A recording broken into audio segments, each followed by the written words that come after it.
बहुत खुशी की बात है कि हम यहाँ आए। दीपक जी ने हमें यहाँ बुलाया। नहीं, और दीपक जी, संदीप जी और बंटी सब है, संदीप जी बंटी तो है, लेकिन दीपक ने फ़ोन किया था तो जब आया फ़ोन तो हमने बहुत सुना इस मेले के बारे में, और दाऊद जी महाराज के भी दर्शन हो जाएंगे तो बड़ी खुशी मिली। और ऐसे पहलवान होंगे ये नहीं मैंने सोचा था कि ईरान से भी पहलवान आए हैं और विदेशों से पहलवान आके यहाँ लड़ते हैं। ये बता रहे हैं कि सारे के सारे पहलवान, संदीप भाई बता रहे जितने बड़े पहलवान हैं आज तक वो यहाँ से लड़के निकले हैं, जो ऑलरेडी आगे चल के सुशील रुशील इतने बड़े बड़े नाम कमाए, बबीता, सब ने यहाँ कुश्ती लड़ी है। तो ये बहुत ही ऐतिहासिक बात है। और ये जगह भी ऐसी है, बोलते हैं कि यार बहुत दंगल होते हैं, तो ऐसी जगह पे हम नहीं आए, ये गलत बात है। तो आज हमारा ऊपर वाले ने कर दिया। डैडी यहाँ ऑलरेडी आके गए, हमारे पिताजी उनने दंगल में आके गए, और मुझे बड़ी खुशी है कि आज मैं यहाँ आया हूँ। आपके पिताजी जिस समय आए थे उस समय की कुश्ती और आज की कुश्ती में कितना फर्क देखते हैं, और इस समय युवाओं के लिए क्या चीज़ होनी चाहिए? भाई उस समय जो हमारे पिताजी जब कुश्ती लड़ते थे तब मोबाइल फ़ोन नहीं थे, तो वो बच गए। अभी आजकल ये मोबाइल फ़ोनों ने बर्बाद करके रखा है बच्चों को, सबको। कुश्ती वो जब लड़ते थे तो 24 के 24 घंटे सिर्फ उसके बारे में सोचते थे, एक भी 3 घंटे भी नहीं निकाल सकते पिक्चर देखने के लिए।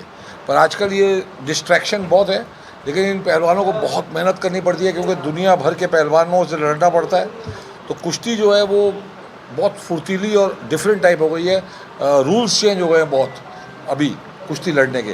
तो हमारे मन नहीं आया कुश्ती लड़ने का कि हम कुश्ती नहीं, हमारे पिताजी को जो चंदगी राम जी थे हमारे घर पे आते थे बहुत बार, और बोलते दारा ये तेरा लंबा तगड़ा है, हट्टी घट्टी काठी है, इसको मैं बड़ा पहलवान बनाऊंगा। तो डैडी बोलते जे इसको करना है तो करे, जो भी बच्चे आपके करना चाहते हैं वो उन्हें करने दें, ज़बरदस्ती कभी कुछ नहीं होगा। ये डॉक्टर का बच्चा तो ज़बरदस्ती डॉक्टर नहीं बनाने की कोशिश करे, अगर उसका रुचि है, अगर वो करना चाहता है तो वो ज़रूर करे, लेकिन ज़बरदस्ती नहीं करना चाहिए। और मैं तभी हम लोग का दिल नहीं था पहलवानी करने, क्योंकि हम देखते थे पिताजी का काम बहुत मुश्किल काम था। सुबह वो वर्जिश करते थे और जब कुश्ती लड़के आते थे तो चोटें लगी होती थी। एक पहलवान को हमने मरते हुए देखा अखाड़े के अंदर। तो ऐसी चीज़ें जो है तो हमारा इसमें ज़्यादा रुचि नहीं आई। पहले पहलवानों को पैसा नहीं मिलता था, आज बहुत पैसा मिलता है। क्या यही कारण है कि पहलवानों की रुचि बहुत अधिक हो रही है इसमें? नहीं, but who does not want to be strong? Everybody wants to be strong. It's strong हो तो आदमी बहुत बढ़िया चलता है। रशिया का जो सबसे तगड़ा पहलवान है वो वहाँ का एकदम किंग है, क्रेलिन, वो बहुत तगड़ा पहलवान है, वो नोवसिबिर्स्क वहाँ रहता है, बहुत किंग है। तो इंडिया में भी जो पहलवान हैं जो बड़े तगड़े नाम हुए, उनने बहुत कुछ कमाया। उस ज़माने में 10 रुपये की टिकट, 1 रुपये की 50 पैसे की टिकट होती थी, लेकिन वो 10 रुपये आज के 1000 से ऊपर ही है, 2000 5000 ही है। तो टाइम के साथ ये तो होगा, बट मुझे खुशी है कि पहलवानी में पैसे आ रहे हैं, बच्चे पहलवानी करना चाह रहे हैं। पहलवानी इंडिया की बहुत हाई लेवल हो गई है। इस बार गेम्स हुई हैं, उसमें इंडिया सबसे ज़्यादा मेडल जीत के आ रहा है। हमने कभी ऐसा सोचा नहीं था। हमारे टाइम पे लगता था सारा एक भी मेडल आ जाए तो बहुत बड़ी बात है, और ओलंपिक्स में तो बिल्कुल नहीं आता था। तो अब जो मिनिस्ट्री है वो सही लोगों को डाल रही है। अब ये सब ये पहलवानों को प्रेजेंट देंगे हम, हमारे अपने चीज़ें, हमें खुशी, हम खुद लेके आए सामान देने के लिए पहलवानों को।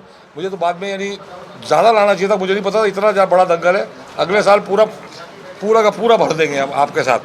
तो मेन क्या है आपको समझना पड़ेगा कि जो पहलवानी है वो जब बच्चा करता है तो वो और कुछ नहीं कर सकता। उसका विजन सिर्फ focused on wrestling. How many hours every day you exercise? आज जो प्रेस वार्ता दंगल के संदर्भ में बुलाई है, इसमें देश और विदेश के बहुत नामी ग्रामी पहलवान आ रहे हैं। हमारे यहाँ बाबा फरीद आ रहे हैं, ईरान के 2 पहलवान आपके सामने बैठे हुए हैं, अंकित पहलवान भारत के श्री मथुरा आ रहे हैं। इसके अलावा और देश के भिन्न भिन्न राज्यों से बहुत बड़े बड़े रेसलर हमने आज यहाँ बुलाए हैं, जो आपको दंगल प्रांगण में आज अपना जोर शोर दिखाएंगे। अंतिम कुश्ती 5,51,000 रुपये की रहेगी, जिसमें आपको ऐसे पहलवान देखने को मिलेंगे जिन्होंने नामी गामी पहलवानों को धूल चटाई है, जिनका बहुत लोग बोलते हैं ये बड़ा पहलवान है, उसकी उन्होंने टांग तक तोड़ दी है।